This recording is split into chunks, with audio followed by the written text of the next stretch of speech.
उनके पास एक अद्भुत हाथी हुआ करता था, अनोखा हाथी।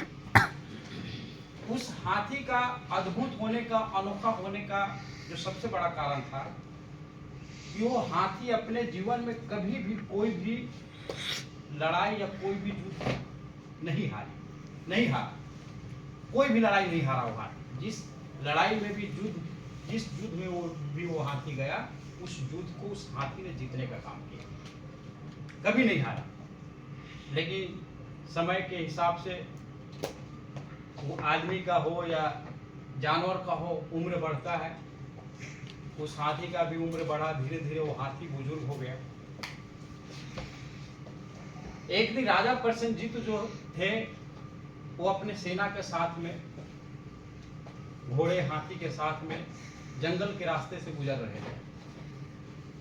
वो जो बूढ़ा हाथी था वो भी साथ साथ में चल रहा था उस काफिले के साथ में। अचानक उस हाथी को प्यास लगता है और उस सैनिकों की नजर से वो नजर चुराकर वो पानी पीने के लिए जंगल में ही वो हाथी निकल देता है और जंगल में ही पास में ही किसी तालाब के किनारे पानी पीने चला जाता है। पानी पीते पीते वो तालाब में आगे की ओर बढ़ता है। तालाब में दलदल है और उस दलदल में वो हाथी फंस जाता है।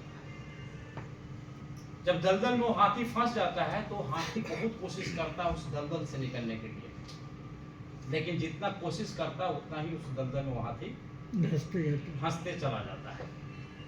वहां पे बहुत सारे लोग इकट्ठा हो जाते हैं, सैकड़ों की संख्या में लोग इकट्ठा हो जाते हैं। सभी लोग देख रहे हैं कि हाथी दलदल में फंसा हुआ है, निकलने की कोशिश कर रहा है, ताकत लगा रहा है, लेकिन जितना निकलने की कोशिश कर रहा है उतना हाथी दलदल में फंसता चला जा रहा है। लोगों ने उम्मीद छोड़ दिया, आशा छोड़ दिया। उन लोगों ने ऐसा मान लिया कि हाथी अब इस दलदल से निकलने वाला नहीं है, ये हाथी इसी दलदल में अपना दम तोड़ देगा। जब सेना लोगों ने नजर घुमाया तो देखा कि वो जो हाथी है वो नजर नहीं आ रहा है। राजा ने भी देखा कि हाथी तो नजर नहीं आ रहा। पाइका नाम था उस हाथी का। उस हाथी को ढूंढते ढूंढते लोगों ने देखा तो जंगल में तालाब में दलदल में फंसा हुआ है। सैनिक आए, हाथी का निकालने का काम करने लगे। उन्होंने भी बहुत कोशिश किया। उस हाथी को निकालने के लिए घोड़े का उपयोग किया गया, हाथी का उपयोग किया गया, लेकिन वो उस हाथी को नहीं निकाल पाया।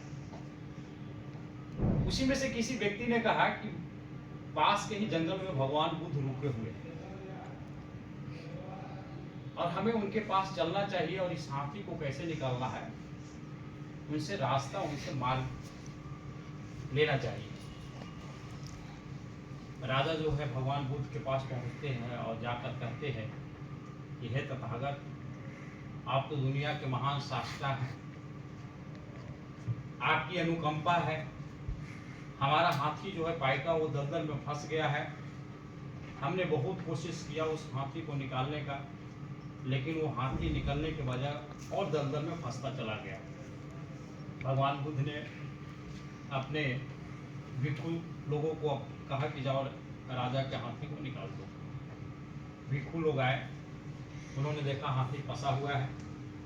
भिक्षुओं ने सेना को कहा कि युद्ध के मैदान, युद्ध जब छिड़ जाता है, जब युद्ध का ऐलान हो जाता है, तो उस वक्त जिस ढोल नगाड़े का उपयोग किया जाता है, सिंघा का उपयोग किया जाता है। सिंघा समझते हैं?